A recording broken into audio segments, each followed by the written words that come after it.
سن لیجئے، یہ بڑی پیاری ہے۔ حضور نے فرمایا مالی ولی دنیا، دیکھو مجھے تمہاری اس دنیا سے کیا سروکار،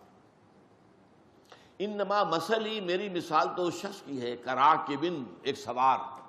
اونٹ پر یا گھوڑے پر سفر کر رہا ہے، لیکن وہ استظل تحت شجرۃ، ایک درخت کے نیچے تھوڑی دیر کے لیے استراحت کے لیے، اس کے سائے میں، اس کی ظل میں، استظل، اس کے سائے کے اندر تھوڑی دیر کے لیے وہ استراحت کے لیے رک جاتا ہے، ثم راح فترکا، پھر اس کے بعد وہ چھوڑتا ہے اور اپنی منزل لیتا ہے۔ ظاہر بات ہے کہ وہ عارضی قیام تھا، یہ اس کا وطن نہیں ہے، یہ اس کا گھر نہیں ہے، یہ اس کی منزل نہیں ہے۔ اسی طرح یہ دنیا تمہاری منزل نہیں ہے، تمہارا گھر نہیں ہے، تمہارا وطن نہیں ہے۔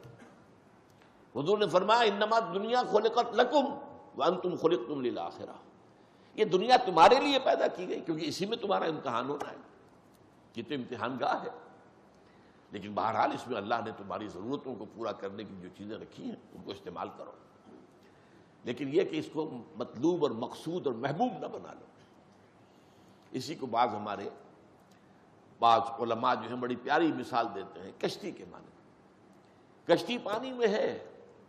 تب تک تو عافیت ہے، کشتی میں پانی آ گیا اب تباہی ہے۔ دنیا میں رہو کوئی حد نہیں، کن فی الدنیا، رہو دنیا میں، کانکا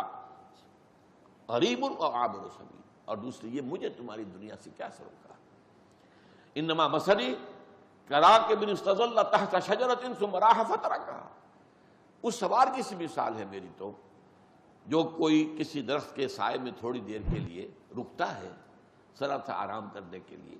زیادہ تھکان ہو گئی چیز سے دور کرنے کے لیے، پھر وہ جاتا ہے اور درخت کو چھوڑ کر اپنا راستہ لیتا ہے۔